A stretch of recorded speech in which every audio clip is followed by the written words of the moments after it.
Hey guys, so I fell in love in this game, Divinity Original Sin, and basically I want to share some skills and my knowledge on how it works and what should you build.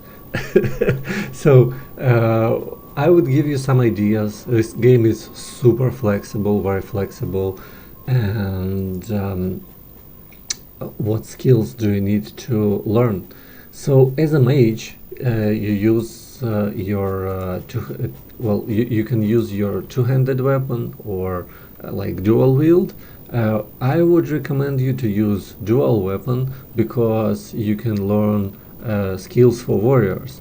It's super counterintuitive, but basically, as a warrior, you can have the skill which is helping hand, and if your friend gets fall down, you can use the helping hand on him, and it doesn't rely on strength. So you can do the helping hand, and you can do the battering ram. You can literally cover huge distance with this skill, and you can use the melee power stance, which will work forever, but it works only with two-handed weapon. And basically it doesn't give you extra damage, but it gives you plus movement, and movement is always nice.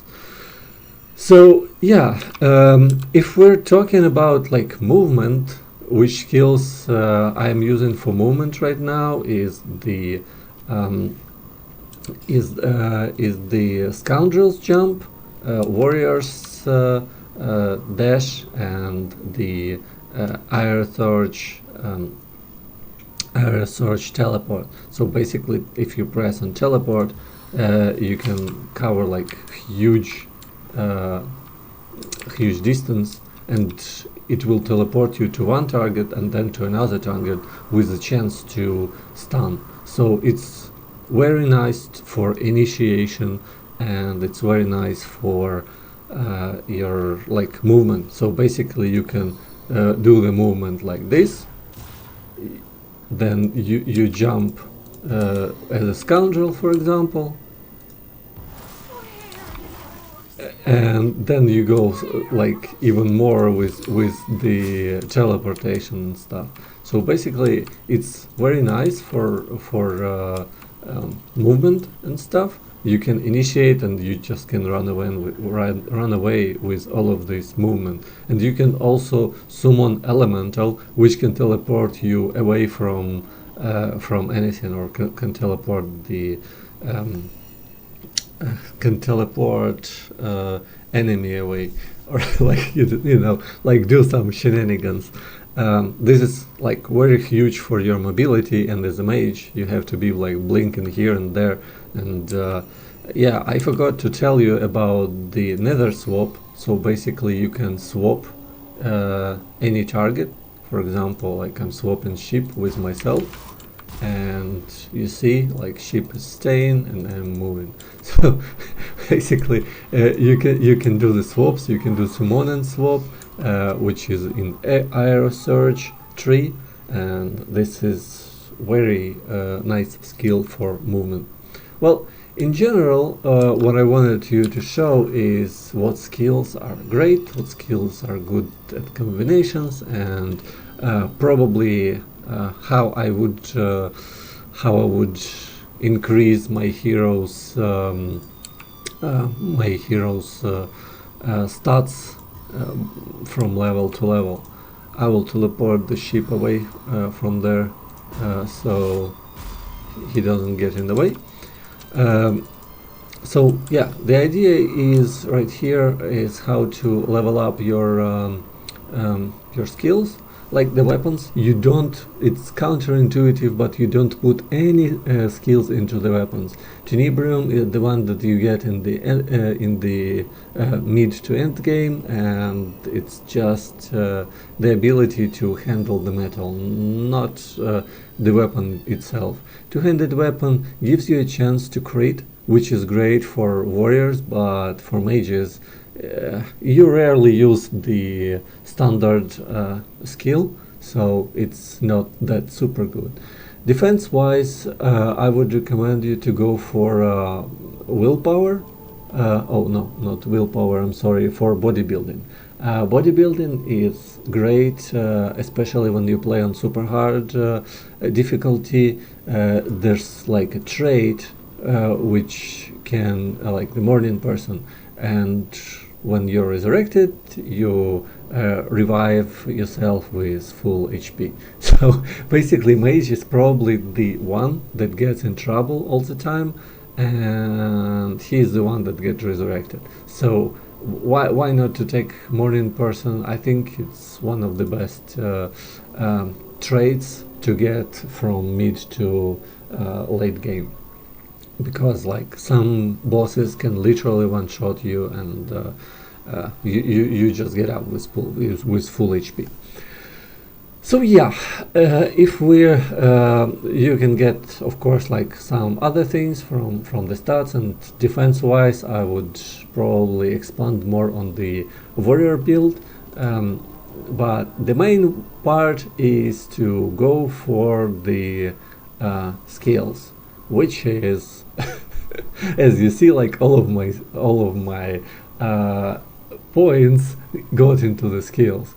IR Search, I think it's one of the most interesting ones, because you have mobility and you have double stun and you have lots of cool stuff. So basically, let's start probably from the top, and yeah, we'll get there. So Bitter Cold is the one that freezes, and its radius is huge, so you can try and freeze someone at this radius, which is very nice. Then the next one would be you're not dealing damage with it, but you're just freezing a person, which is good for crowd control. Some archer is fighting your warrior or shooting you, and you can literally freeze him, and he won't be doing anything for 2 turns for 2 AP. This is like very crazy trade, and I literally love it. So if we're talking about IR Search, early I would pick like Bitter Cold. You do the freeze.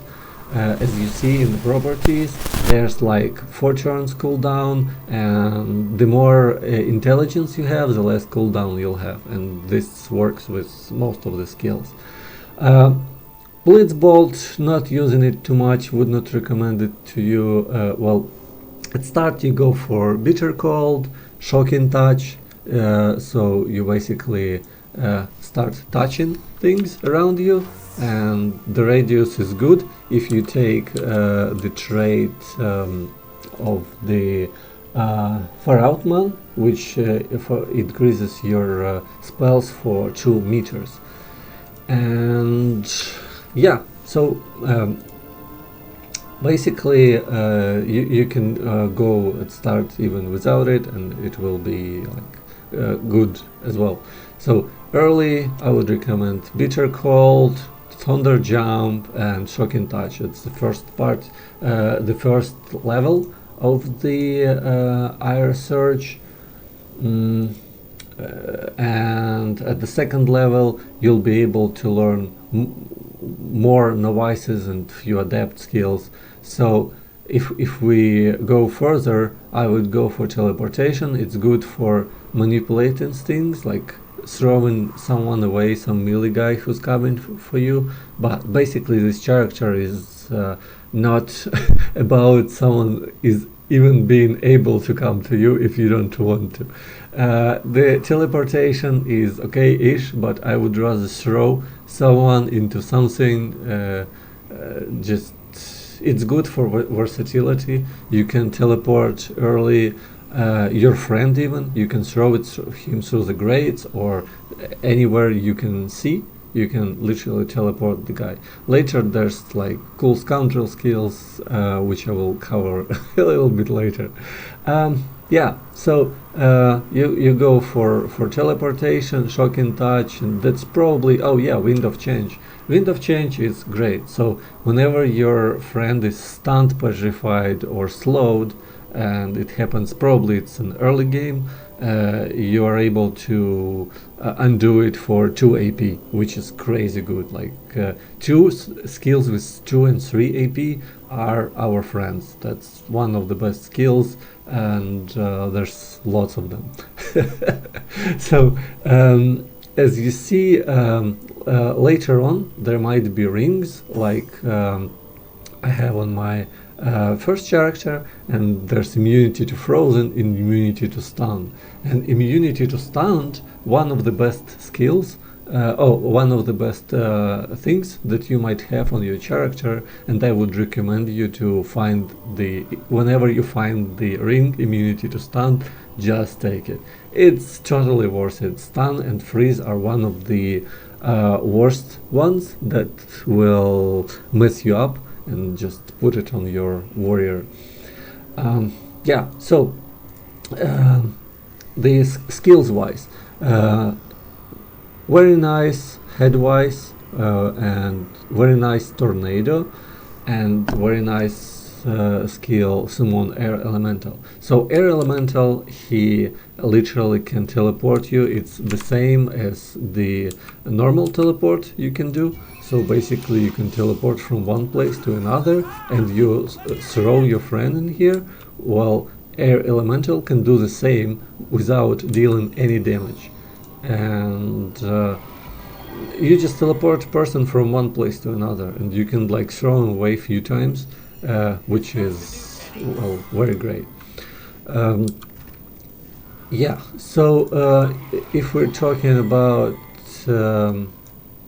yeah, so this is the IR search. It's probably one of the main and my favorite skills because of versatility. You can create storms in the end, like at the end of the mastery tree, and it will literally, like if there's water surface, it will literally shock people for 2 turns, and well, it takes, and the nether swap is great skill. It just swaps you with your target for 2 AP.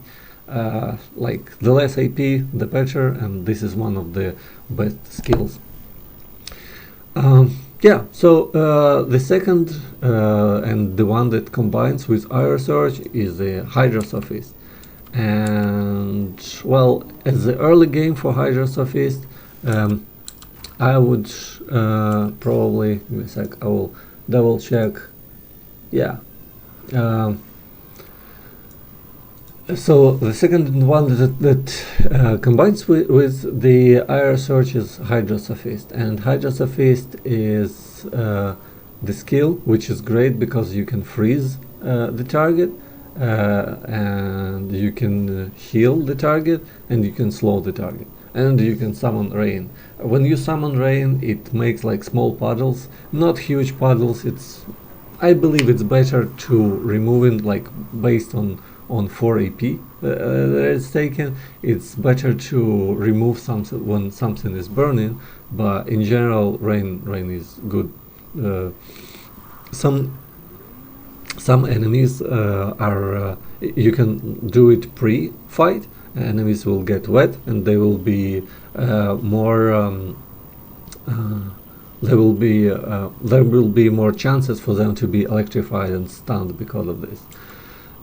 So yeah, early Hydra Sophist is boring. You heal people, you do the freeze, and you do the slow and drain. If you're talking mid game Hydra Sophist, the nice skills are cleansing water. You just cure everything that is like if your friend got for example crippled, his AP regeneration is terrible after that, so it's nice to invest with cleansing water just to increase AP regeneration. Ice wall is great to walling off people, so I will show you how it works. So if we do the ice wall, we can just start from one place, pick like the second place, and we do the freezing line, and even with this we can throw even more ice. So basically I'm throwing even more ice, and people just go through this and they sleep, and they might be they might be caught in the wall and be frozen in there for a sec. Then they wake up and they have to go through this, and then this thing gets into the water and you electrify the water. And basically this is very nice synergy which might be with you and just you. And that's why I'm saying, like, that for your friend or for your warrior to have the shock immunity, he can literally go through this, not getting stunned, and keep fighting with enemies. So yeah, cool skill. You can refresh electricity with just doing teleportation or doing the lightning bombs, which you can have on your warrior just in case. And here is like my warrior backpack. You can literally just pick anything that you need for versatility, and all grenades go to warrior, in my opinion. That's probably the best thing to have on the warrior. Yeah, and if we're talking Hydrosophist wise, probably these two skills are the main ones to have, just to be able to crowd control your enemies. Eye Shard takes 7 AP, which is too much. Mud Slow probably worse before you start the fight or when there's too many enemies, so basically they will have very low AP regeneration, and it's kind of worth it. So you spend 6 AP on for probably like 5 to 6 people, and yeah, that definitely worth it, because everyone would be slowed, everyone would have lower AP regeneration, and this might win you a fight. Like every master skill probably I will cover separately. They are just mass damage, so when we use it, it's just doing like huge circle, which will be bombarded a lot with the element. That's kind of it. So if we're talking about like, there's lots of Hydrosophist is more about debuffs and healing, and that's it. Probably like cleansing, debuffs and healing, while Ira Search is more aggressive. You just teleport to things and you make people blind. If we talk like late game, like head-wise, like you deal huge damage for 5 AP and you make someone blind, and he doesn't know where to move, which is, well, in my opinion, kind of awesome. Tornado is great. Well, when we create any surface and it burns. For example, I've created like a huge surface like this, and I'm just make it on fire, and we don't want to deal with this. We make the tornado, and tornado cleanses like everything that is on the ground. Blood, water, anything, like basically tornado goes through and cleanses the shit. If you want to see through something, or like it just adds you versatility, and that's what about the mage is. So yeah, if we're talking about there's like of course there's more to it, like all of the water plus electricity combination is great, and these two elements, they fit very nicely. But I would recommend you to have Geomancer at level 1 at least. It's even from the start, because you can summon free spider. Even when you start the character, you can summon the spider, and he just runs with you. He's very nice tank. For 7 AP he has way more APs in him, and well, it's a great tank from the starters, but then you will learn to add versatility based on the enemy type. So if they hit you with fire and you want to tank fire enemies, you would take the fire summon. If they hit you with just normally, you would probably go for the spider. If they hit you with some spears, you would probably go for the undead warrior. Yeah, I'm sidetracking. I'm sorry about it.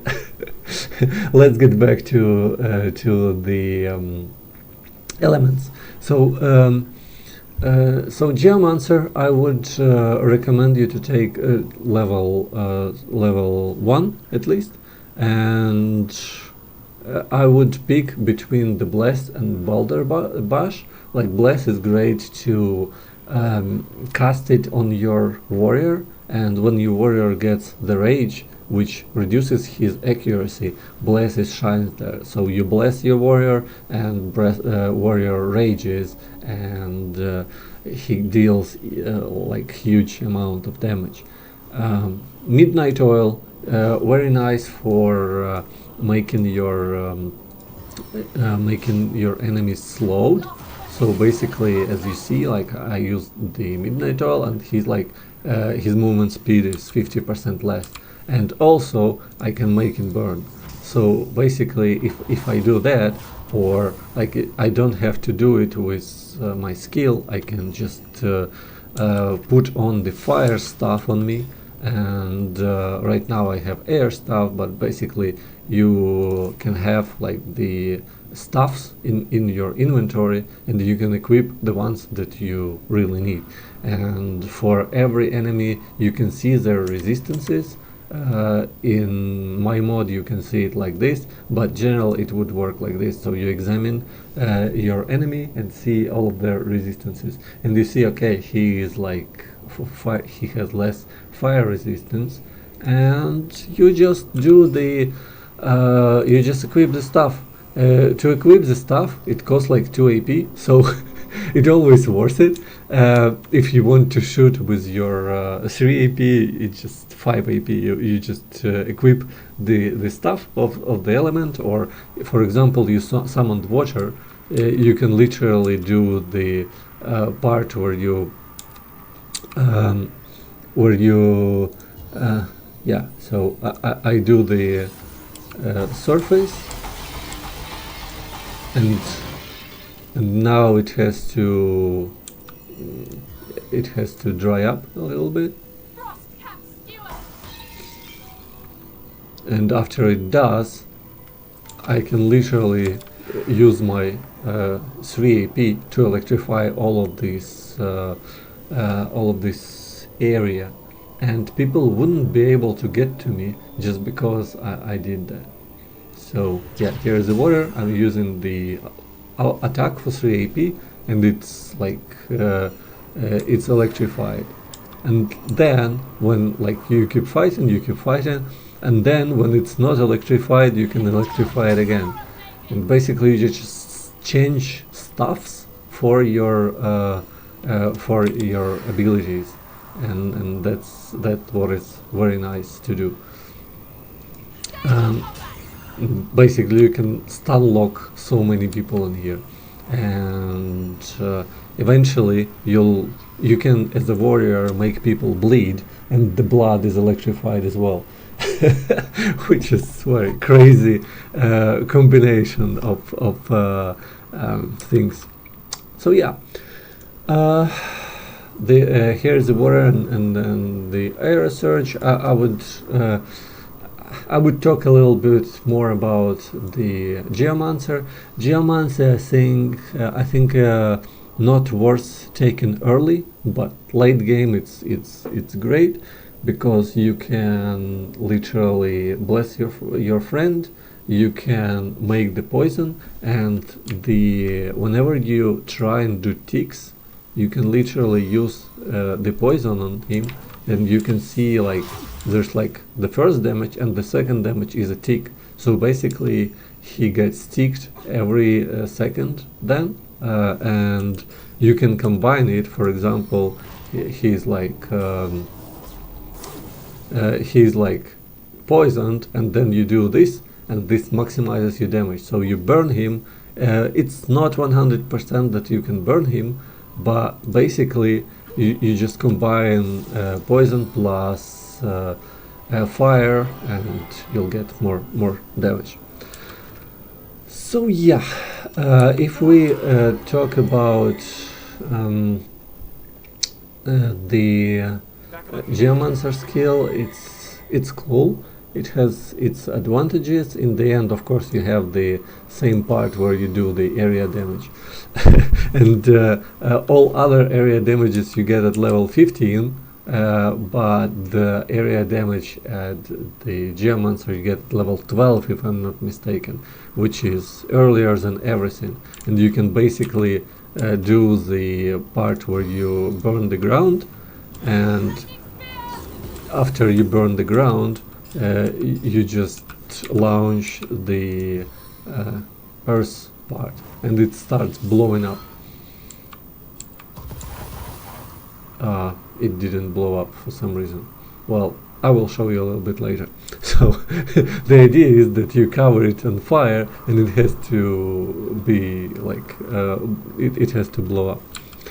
Yeah, so the good combination with Geomancy, as probably you noticed, is the pyrokinesis.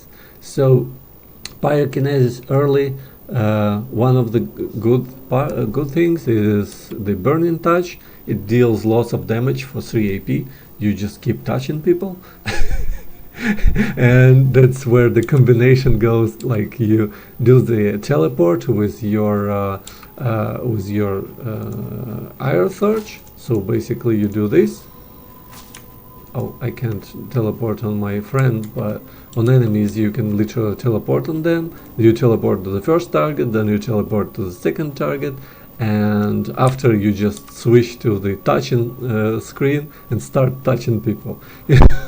So like the bad idea is touch and freeze, because if you freeze people and you touch them, they start burning, and this cancels itself out as the crowd control. But if you stun them with the with electricity and you burn them, it's cool. They are still stunned. So I would recommend you to combine these two. And yeah, this is one of the best combos, I think. You just jump to them, stun 1 or 2 people, then freeze another one, and whoever stunned, you just do the burning touch on them. And you basically move, and if you want to get out, you just do the dash away. Or if the dash is great for the places that you cannot see. For example, we have I will create like the part where I cannot see. So basically this is like very nice crowd controlling skills, and if I want to jump it with assassin skill, I cannot do it. But if I dash, I can just dash through, and it doesn't matter if I see it or not. Yeah, so yeah, I sidetracked again. I'm very sorry about it. And yeah, so pyrokinesis, great skills, which I would recommend you at the start would be the burning touch, firefly, and the I think between the flare and the wildfire. Wildfire is great because it gives you haste, and you're able to regenerate your AP faster, and this game is all about AP.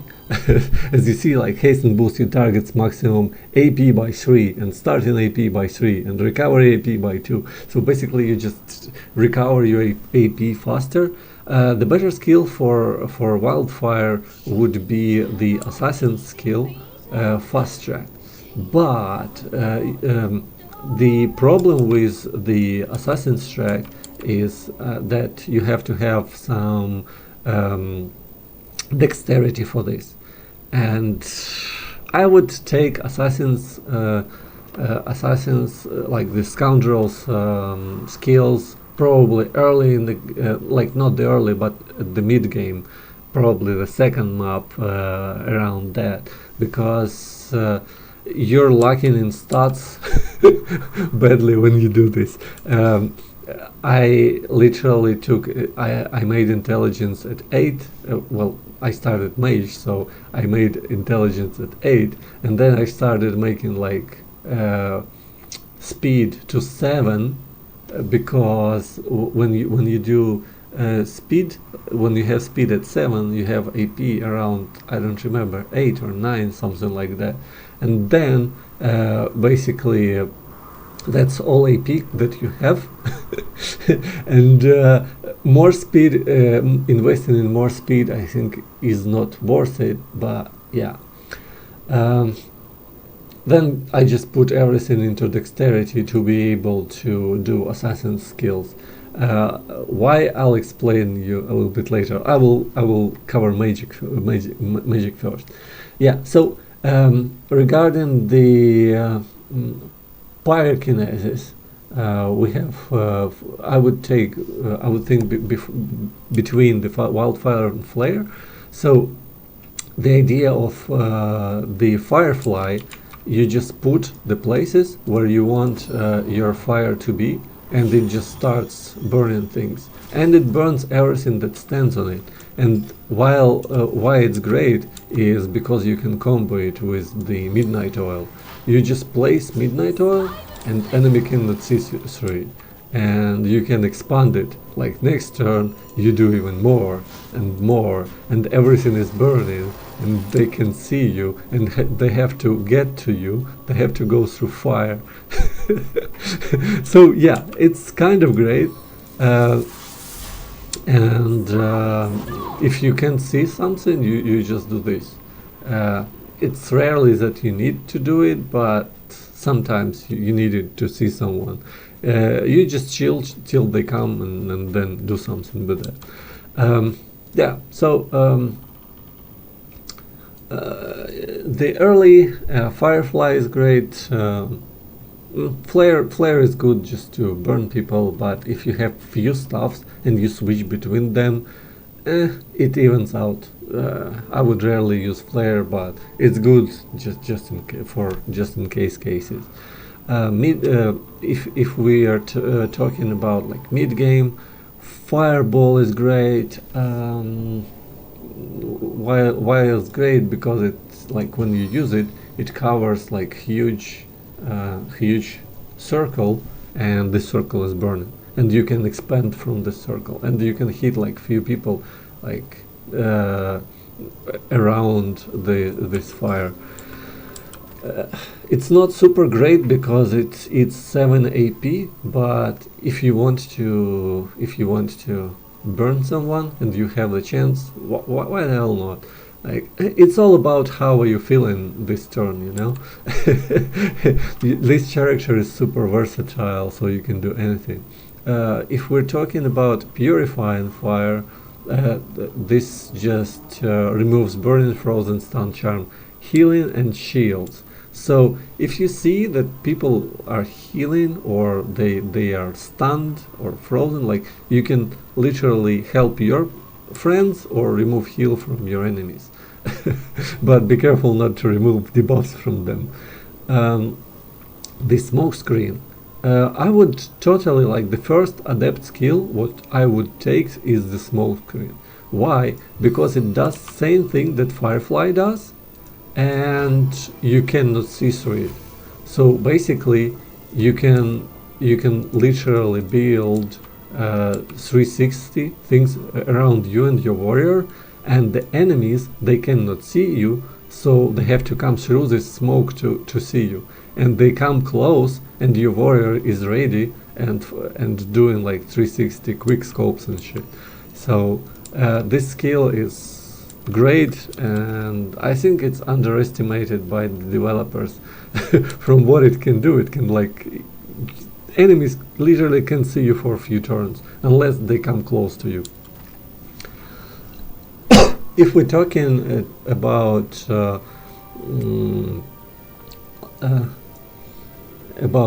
skills, I would like have the fireball and smoke screen probably the first, and purifying fire a little bit later, because most of the cleansing work you can do with the air surge, wind of change, and the water's cleansing water, and other debuffs. I'm not really sure if they are super effective, but yeah. That's our debuffs that I would like to fight are in these two trees probably.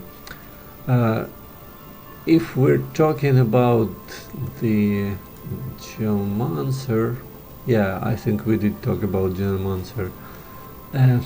Yeah, let's talk about the Witchcraft. Witchcraft is awesome as well. So, Novice base, also this Desecration is great to combo with your warrior when you do the part where you bless him. So you bless him, he has way more chances to hit enemies, and you give him the also Desecration. So you do these two skills and your warrior becomes like plus 30% more hitting damage and plus 40% damage out of his weapon, which is kind of crazy. And you just doing him this, he does his berserker, and somehow he's like a killing machine after that. Yeah, so if we're talking about early stages, what would I take on the Witchcraft? Definitely I would take the Vampiric Touch. It's the part where you get extra health by touching people, and if you want to leave for one turn, you can definitely heal your friend, and you heal your friend and you don't have another healing scroll, and you can literally lifesteal from your friend as well. And this happens.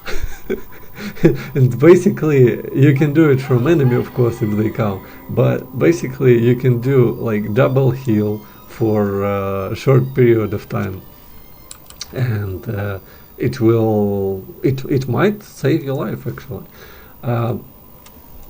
Yeah, summon undead warrior, it takes 4 AP, so the skeleton is great, but you have to be, oh yeah, it's great with something that poisons you.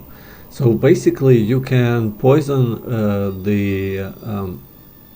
you can go to poisonous flowers or something that poisons. You just put skeleton on it and skeleton tanks it without taking any poison damage, which is great on itself. And that's why I'm having like more than one summon, is because every summon shines at his own scenario, and skeletons ones is enemies that poison you and enemies that slash you.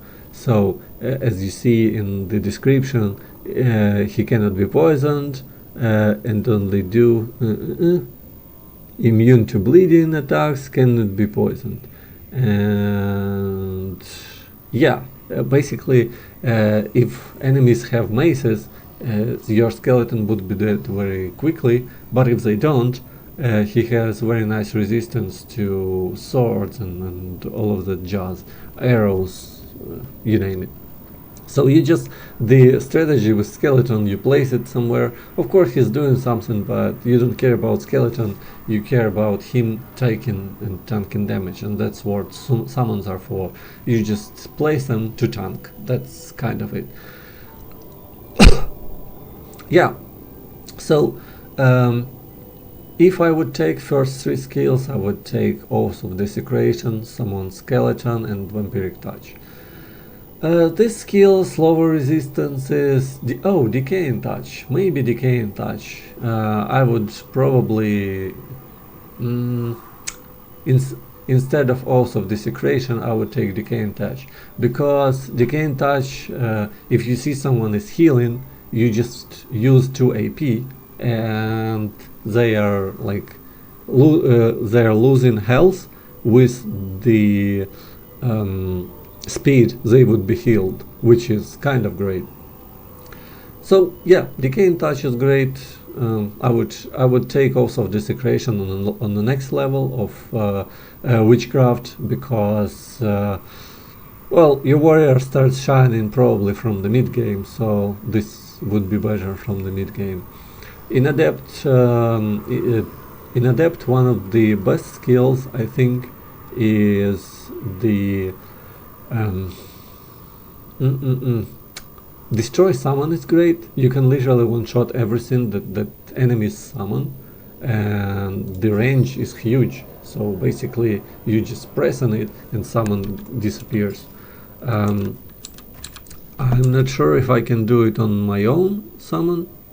Let's see if it works.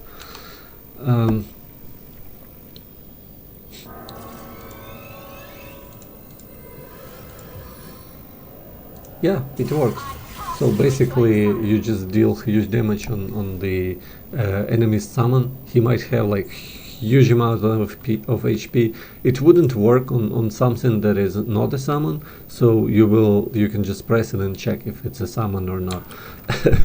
So yeah, this is great skill. And probably the second one would be Mute, because it has low AP, and you can literally silence mages that resurrect someone, or do crowd control, or cast ice spells and you freeze, which are a pain in the ass. So yeah, Mute is great and Rapture is great. And if there's a chance for you to jump in, do Mute, do Rapture on the mages, it's kind of cool. It's just great, I think. Yeah, so this is like probably all of the magic. And let's start the assassin rant. Why is it good, and why do we want to take it? Yeah, so assassin, when you have 8, you don't need more than 8 dexterity. I have 3 from my items, but in general you just need 8. And the idea of the dexterity is that you might have adrenaline, and adrenaline gives you back 50% of your AP.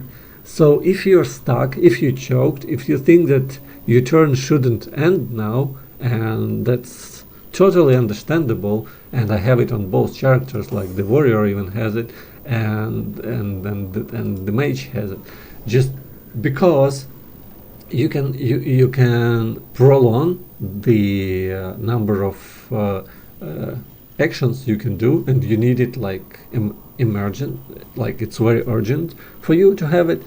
It's this great skill. You just, when you think that you're choking, you just press adrenaline and you keep casting stuff. And yeah, that's why it's great. But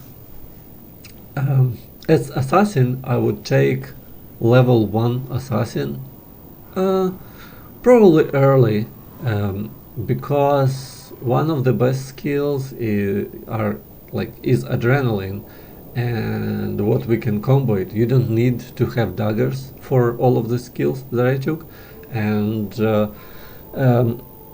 you can cast it from any characters that you are building. So the idea of assassin is that you use adrenaline, you have fast track, which increases your AP, and you have to use just 2 AP to increase AP recovery by 2. So basically, next turn you'll get your AP back, and your AP pool is bigger. So it's a very nice skill. You start fight with it, and it always pays off. And you can have it. You can use it like on any characters you are building. So yeah, the three skills from the start, I would recommend adrenaline, fast track, and 50-50 walking shadows to winged feet. Why winged feet is great? Winged feet is great when you start doing the huge area like the fire surfaces and shit, you can literally use wind feed over it, and you just move through the fire and not get burned. And whenever you're not without winged feet, you do one step and you get, I'm sorry, you get extra damage just by one step. Then you move again, you get another damage. Then you move again, you get another damage. And with wind feet, it prevents this. So you can, if you want to run away, you can do the wind feet and the dash. And basically, you do it with wing feet.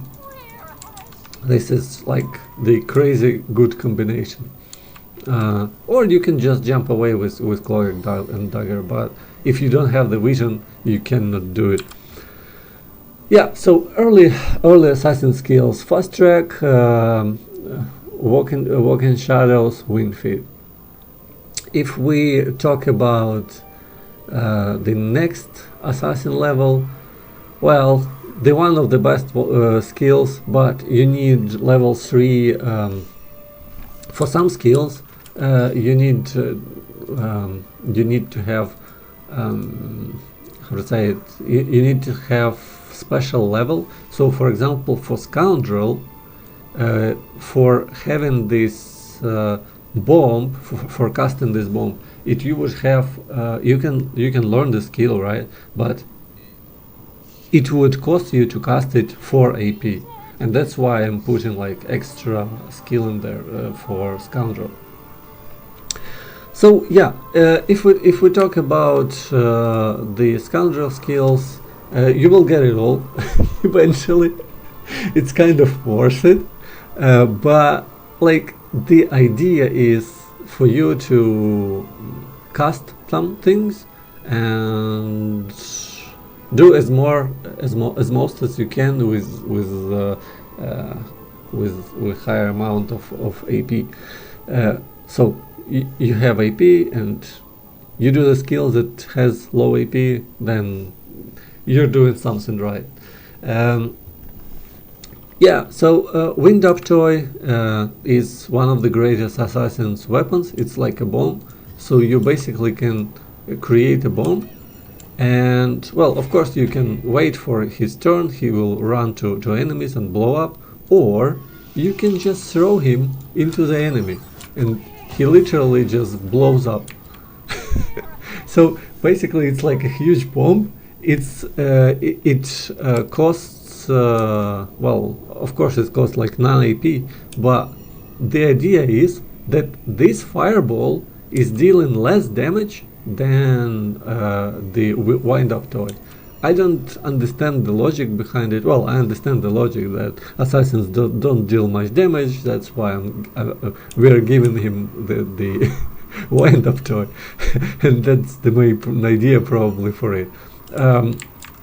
In the late, you can literally spawn the wind-up toy and switch places for your wind-up toy with the enemy, and he's standing, for example, with other enemies, and other enemies standing with the wind-up toy. They will attack it and they will explode. So yeah, this is kind of cool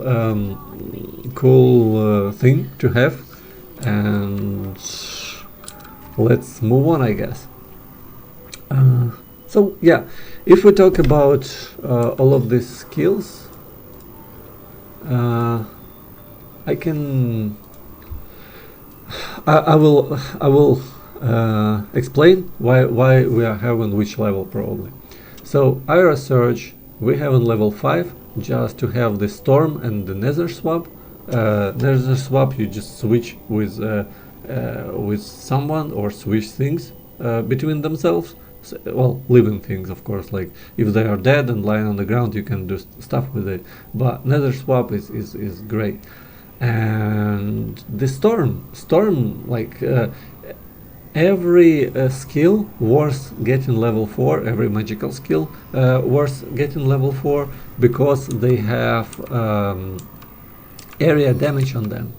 And if like you see here's like fire, the ice area damage, it just starts spawning the ice, and everyone who's inside, they will be frozen. It has a little bit higher area than shown, but it worked like this. Then, for example, we have the fire, which do the same. Like, this is the reason. If you have like 11 AP, you can literally do the sprint and do nothing one turn, or do like the minimum amount, and then you cast this stuff. And the next turn, big chance that you will be able to cast even more.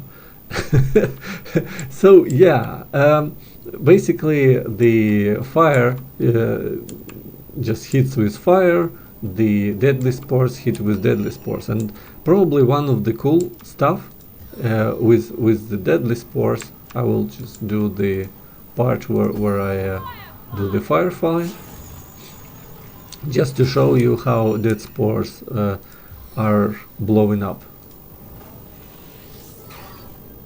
So you cast the dead spores. Jesus, I don't know. If there are enemies and they are burning, oh yeah, okay, I will probably, yeah, see. So the guy, when there's a guy who is burning and spores are there, he gets blown up few times in a row just because he is in there, and this is very crazy nice combo, I guess. He gets blown up, then the next spore goes in, he blows up, then the next spore goes in, he blows up. Yeah, so then goes the storm. Storm is a huge area damage, and the idea of the storm that it's find random 10. Okay, so yeah, what it's saying, picks 8 to 10 targets and deals air damage. So if there even one enemy, it will keep hitting just one enemy a lot with the air damage. So yeah, this is why picking magical skills are totally worth it, and there's no need to pick in any weapons, because you're not using weapons at all as a mage, you just casting shit. And yeah, half of your skills wouldn't sadly fit on the skill board, but for this I'm having the ep mod, which I will just write in the description, and I would totally recommend you to install it. Yeah, and as the witchcraft, the master skill would be like the mass fear. You just do the fear, and everyone around you get scared and they run away. All of them, the fear needs just 6 AP, and if you are surrounded or something like bad happening, you just use the fear, and big chance that half of them would be scared. If you want to have 100% fear or 100% silence, well, not 100, but way higher chance, you just drain willpower from them, and when you do this, they have willpower -5, and I'm not sure what enemy's willpower is, but I assume is around like up to 10 or something, and you just get free CC if you do this, and then you do the charm, or you do this and then you do mute. So yeah, end game, probably I would go for this.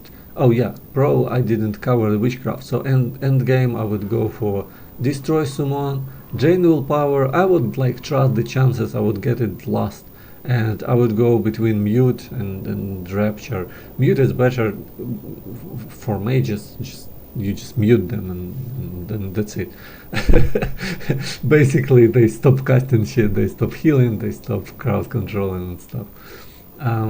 Yeah, and if we talk about assassin, why it's great, you just have this, you have fast track that gives you extra movement. Oh yeah, you have extra movement with that, not just AP recovery but extra movement as well, and our character is all about movement speed, so it's very nice. Walk in Shadows I would probably get at the mid game, probably the third map or around that.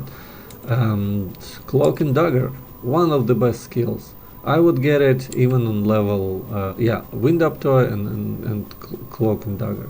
This one, Become Air, not totally worth it, it's just in case you get clutched, and you don't have much of AP.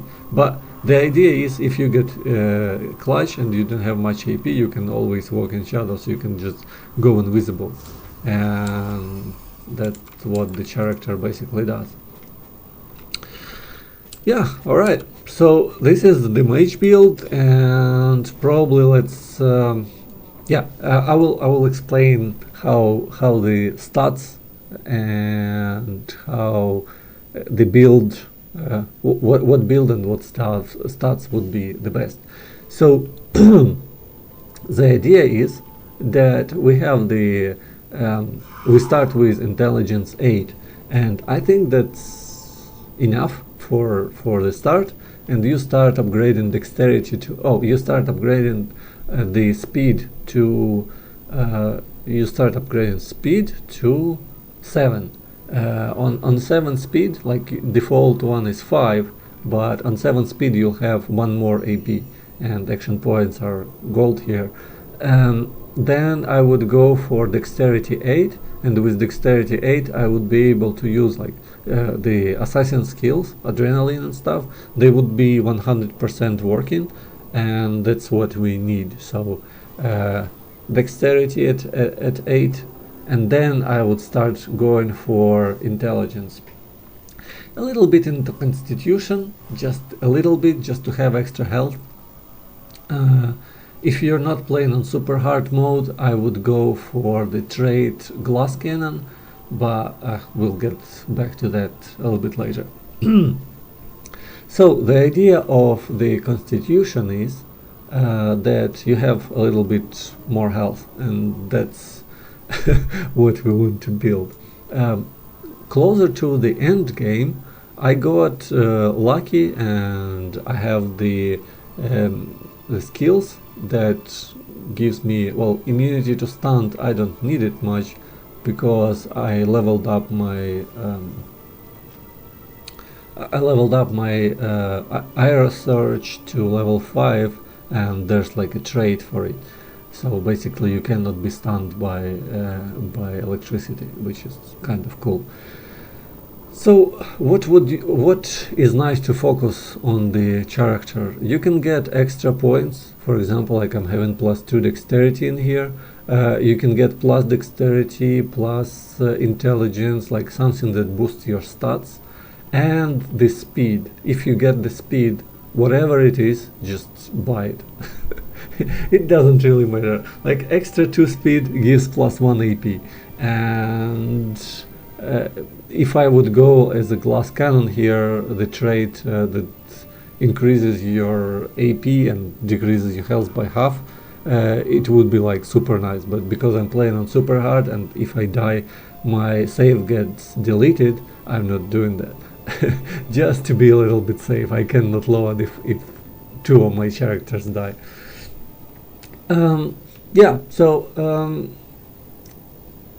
Focus speed, focus extra stats, focus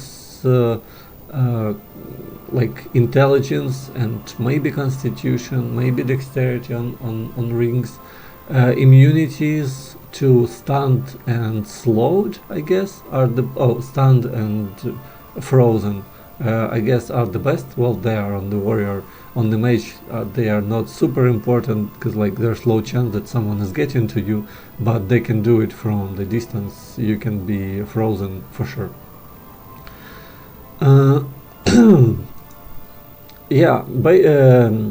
If we're talking about like the craftsmanship, I just put 1 into lore master, like now it's 2, just to get the extra, not to get like to identify objects, and this is enough.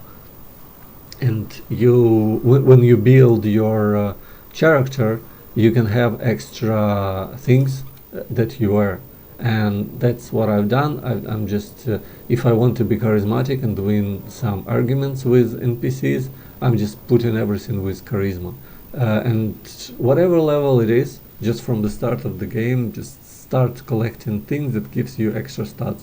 If you want charisma, you wear this, and you win arguments. If you want to like lore master to identify stuff, you just pick everything with lore master. If you want blacksmithing and crafting, like I made it on the warrior, you just equip that, and that's like the skills that might help you. Telekinesis, great, like wear all things for telekinesis and like move objects. So basically these things helps you to be versatile, immunity to burning, petrifies, as you see, like you just bring it with you and change it on, like, to be even more versatile. Here we have probably, yeah, the bunch of stuffs which are like good, like every element. It's nice to have every element inside of your backpack, and you can literally change stuffs based on enemy types and what element would you like to fight them with.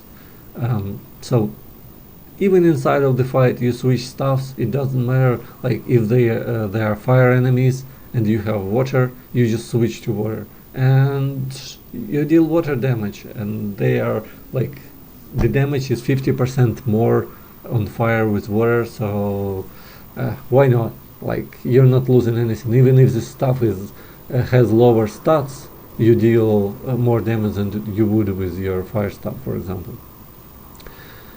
And yeah, probably like this is like the bag with consumables, and that's just for extra casts. If you have casted one skill and it on cooldown, you can cast another one from your scrolls. So yeah, this is working just like that. Based on the traits, I guess. Yeah. So based on the traits, I would recommend you to read, like if you min-maxing like me and you want to squeeze maximum out of your characters, you just see what is better for your character. Like here I didn't want to bother. Independent, like increases your willpower, it means you will be stunned, or like crowd control a little bit less. Altruistic, increase your reputation, because like on another side just bartering, who cares about bartering if you steal stuff and you have like 2 scoundrels in your party. Righteous is great because it gives you leadership, and leadership buffs your ally. And I have like extra leadership on my character, and I get extra initiative, I get extra damage. Chance to hit works only on warriors. Mages hit 100%. Bold, initiative increased by 1, which is great. And compassionate, you cannot, you just get more crits. It's good for warrior. Materialistic, for lore master, it's very well, because I'm identifying stuff. It's good for my character to be materialistic. While for warrior, it's nice to be spiritual, to be immune to fear. And for my mage, I just took the talent. What was the courageous? Yeah. So you can't escape, but you're not able to be feared. Yeah. So if we talk about the yeah. So forgiving is you're not cursed. If you're forgiven, you can be cursed, and if you're cursed, your health like halved, or I don't know, like it gets lower as heck. Blunt, you're immune to charm. So all of it is great, and you're immune to most of statuses just by having like right traits. If we talk about talents, talents are different a little bit. So what I would start with 100% pet pile. Pet pile is, well, if you haven't played in Larian Studios games, like pet pile is one of the best skills that you can have, because you can talk with every animal, and animals are very nice helpers. They can tell you some secrets that you are not even knowing, just by talking to animals. And there's very nice, very interesting pet quest lines, which I would recommend you to complete, but you cannot do it unless you have a character talking to a pet. Yeah, so if we're talking about the second skill which I would took for a mage, it would be, I don't know, like if you're not planning to have a party, probably the lone wolf. It's like very debatable, because I took lone wolf to get extra 2 ability points to learn more skills, because like I'm level 19 and I'm having like so many ability points, so that I can learn so many skills. But without the lone wolf, it would be way harder, and I wouldn't be able to learn so many skills. So I think I would go for, like, of course, lone wolf, but if you want to have more AP by default and less HP, like the half an HP, you can always go for the glass cannon. But as you see, lone wolf is incompatible with glass cannon, and yeah, basically the next one would be probably far out man. You cast your skills 2 meters more, which works with your skills when you start touching everyone. And you see, like, I'm having, like, it's 4 meters, 5 meters, but it would be like 3, just like this. So touching someone on a huger radius is better, and also the reach radius is cool, because you can literally like slow people from like this far, which is very great.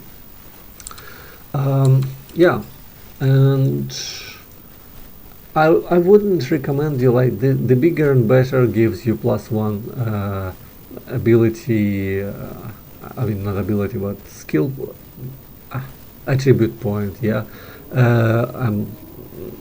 yeah. So it gives you more attribute point. Courageous, you're immune to fear, but I think it's worth taking in mid game. Far out man, probably early game. Lightning rod, well, you have to have Iron Surge level 5 for that, so it would be like a late game for you. Morning person might be an early one, because you get resurrected and having 100% of your health back. And mage is probably the only one that gets in trouble. So I would recommend you to have it instead of having like at least, instead of having like 2 extra ability points or whatever. You just get resurrected just in case you get messed up. Like on super hard mode, you can get one-shotted. I got one-shotted and it was like super surprise for me. Like enemies get buffed because their friends died, and my mage just died like one shot. And I would recommend you to have half of those as a mage, and that's probably the rank for the mage, and it's the hugest one. Now we'll switch to stupid warrior that does bonk bonk, and it's not super hard to understand him. So skill wise, you just dump everything into the you just dump everything into dexterity, like not everything, but 8 points into dexterity, to be able to cast assassin skills as well. And you dump 10 points into strength, other maybe 10, 11, I don't know, depends. Other points you put into constitution, and of course 7 to speed, like you start with the mage, to have 1 extra action point. Based like on weapon wise, it's nice to have level 5 two-handed, and two-handed is one of your main skills because it gives you a critical chance boost and sets base critical strikes multiplier to 300. So basically you have 25 at level 5, you have 25% that you are critting, and you are a hell of a critter. So basically the main idea of the warrior, you do 1 hit and you crit people. So you just level up your one-handed with the main man-at-arms, and that's only 2 things that you need, and that's it. Basically you level up two-handed, you level up man-at-arms, you level up two-handed, you level up man-at-arms. Maybe you level up two-handed 2 times and then you level up man-at-arms 1 time. Scoundrel, you get to level 1 and you wait till you level up your Scoundrel, you get to level 1, maybe level 2, just to have the bomb, and you level up you maximum level up your two-handed, and then you level up maximum man-at-arms.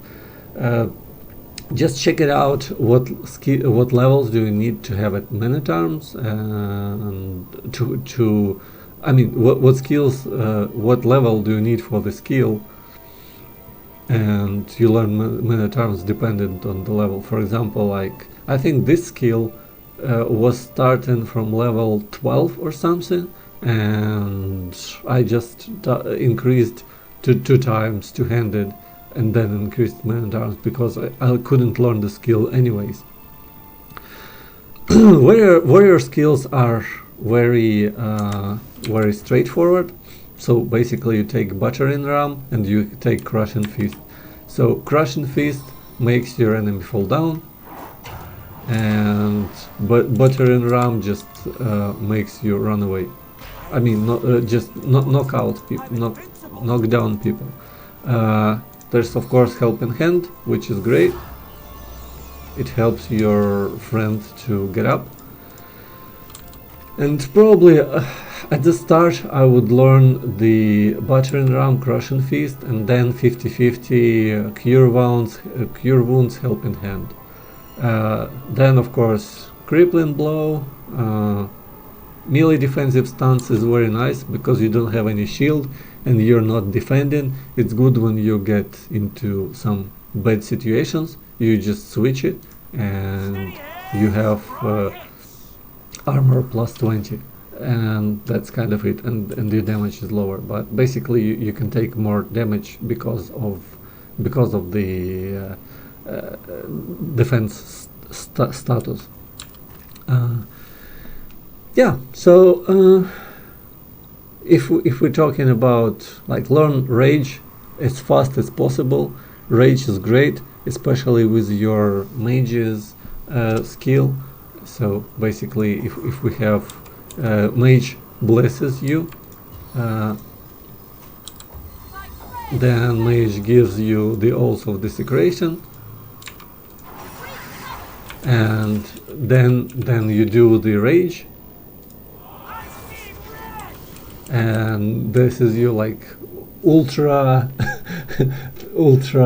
like offense rate, and it's like huge, like you get huge offense, huge damage, and huge crit, like 37% to crit. This is like crazy, and you hit like you would hit if you see like it just well, 37 because of weapons and stuff, but you got my point. Yeah, so skills, you just level up, you just level up man-at-arms, a little bit of scoundrel, like the 3 levels worth it. 4th level maybe worth it because you can do the crawling infestation, but you need even more what it's called, more dexterity for it, and I'm not sure if it's worth it, because Krellin infestation, you have to put an egg in your enemy, right? And in 3 turns you'll get 3 minions. If it's mass fight, maybe it's worth it. If not, then you will just crit shit out of people, and I just decided to learn and see what it does. Not really worth it, but it's very good mention, as people say. So defense wise, of course armor specialist, because you were in like heavy armor, and you need level 2, I guess, to wear like late game armor.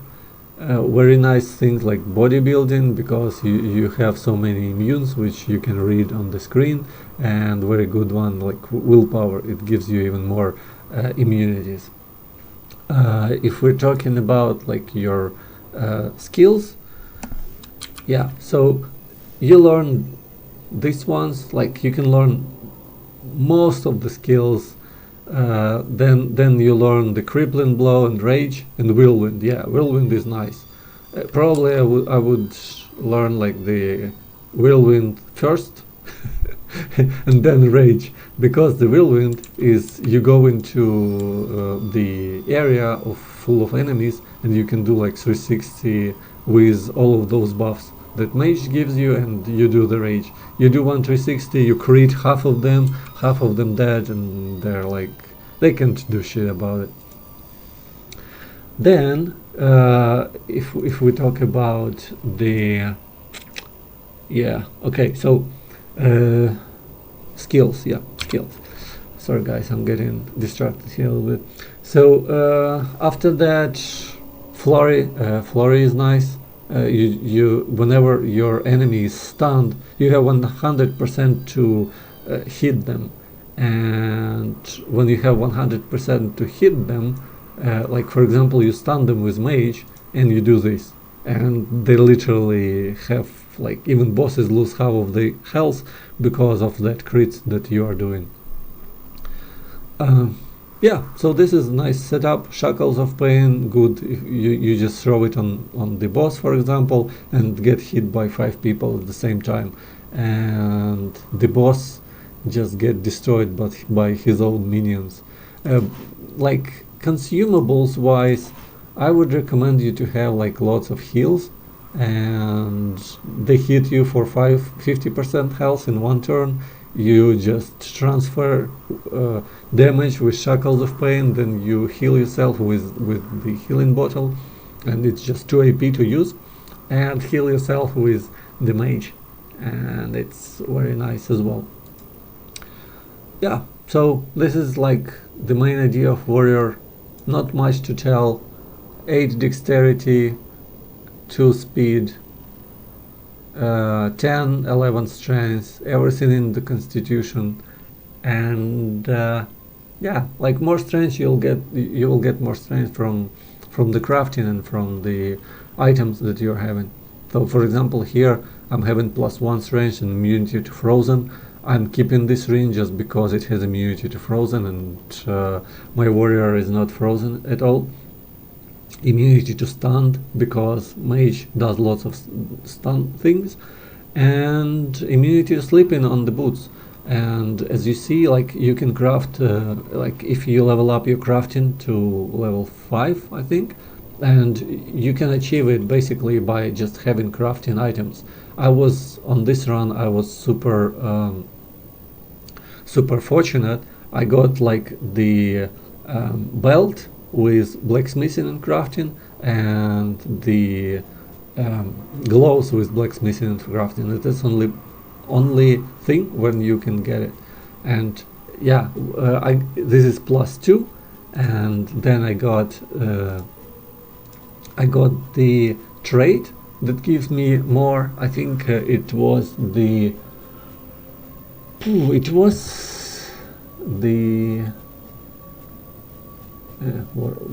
spiritual, no, not spiritual, oh yeah, pragmatic, I think.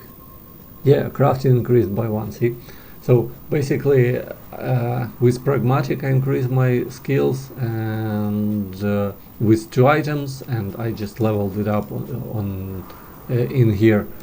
So craftsmanship, as you see, plus I just increased it. So yeah, you combine nails with boots, and you will have the sleeping immunity, and the mage can cast all of this thing on the floor, and you won't just sleep. You can run through the ice, and you can craft it for yourself and for your mage, which is like very nice. Yeah, probably item wise on the mage, you do the same. You just look for immunities, make yourself immunity to sleeping and for speed. That's probably the main thing. Initiative is great. I would recommend you to have like 3+ initiative to start. When you start the fight, you just do the first turn, and with the first turn you do lots of crowd control and stuff. So yeah, initiative is great. Initiative plus speed. Yeah, so back to the warrior. Two-handed sword. You can improve two-handed sword. You can look it up. I will not waste lots of your time with that, but the main idea is you combine with elementals. So I think I have one here. Yeah, so basically we have tormented soul, and we have like elemental round thingies. I'm not sure, I don't have it in my inventory right now, but the idea that you combine, if you combine your sword with the tormented soul, you'll have at level 15 +2 strength and +2 dexterity. Before that you'll have like +1 or something. I'm not sure, it depends on the level how much strength and dexterity you get with your improvements.